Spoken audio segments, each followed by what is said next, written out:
ดีเจจากก้องวัยรุ่นทรงจ่าอย่าช้าชนกูนอนตัวมันชีตาลาและตอนดังจงล้อจะเดือดตัวปอกก็เจ้าชายอย่าดูเจียก็จงที่กูเชียร์ซาตัวก็หลอนเนี่ยเสือกูโจเขาเคียที่นาเตียจริงยะเราลูเชียอย่าช้านะยิ่งรุ่งเพียนะอย่าให้เตียก็กาที่กูย่ออีชากูอยากรู้ก็ชาที่เขาก็สาเปาและที่ก็สาเปาอยู่จุดรู้ดอกกูดอกกูดอก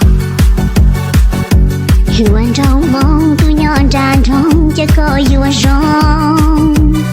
เจียเสียกูสาจังเจียจีสันทุกเกียวีให้เสียกูลูกเปล่าเทียหอลูเชียแค่ให้เตียเงียแต่จะก้อนจุ่มเจียชลีตื่นนิ่งบ้าเชื่อจริงยาวจากจงจุ่มด่าแล้วก็พาอยู่เชื่อจุ่มด่าเก่งคือเก่งคือเก่งวีเตียก็ร้องชายสวยตัวกูปอลองใส่การชอเขาไปลูรอแล้วย้อนลือคอการชอจอยังย้อนดังน้องยังชีปอต้องร้องลีก่อนอีกย้อนดูจอเชียนั่งอยู่ละก็ปวดหัวกาลงได้ตรงนี้ยาชาลงอีกูนอนนะจะกูได้จำบ้านจีน่าจีมอที่กูได้ที่ชอไม่จีร้องผีก็เรากูรู้เชียน้องยังรู้เชียรู้ตีรู้ตีรู้ตีคงได้ดูตัวหน้าชอดูก็ร้องสีลูจะให้เตียก็หน้าชอเสียแล้วยังสีเนียกูสาเพียดูก็ให้เตียกูรู้เชียก็ยังเต่าลายดูก็ให้เตียกูรู้เชียก็ยังเต่าลาย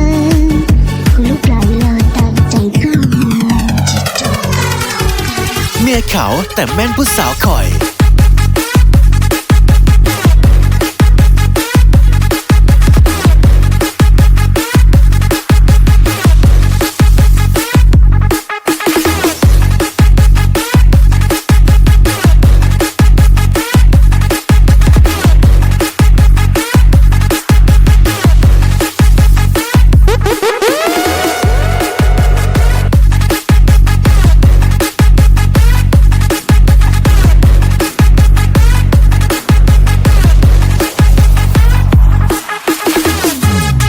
ดีเจจากก้องวัยรุ่นทรงจ่าเจ้ามองกูย้อนจานทงจะก็อยู่วันร้อ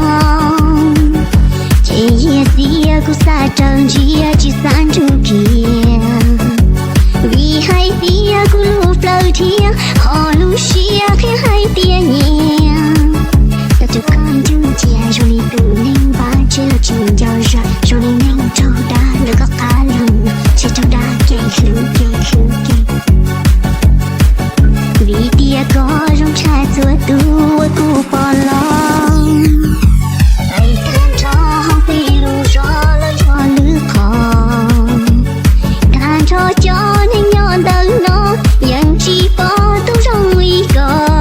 น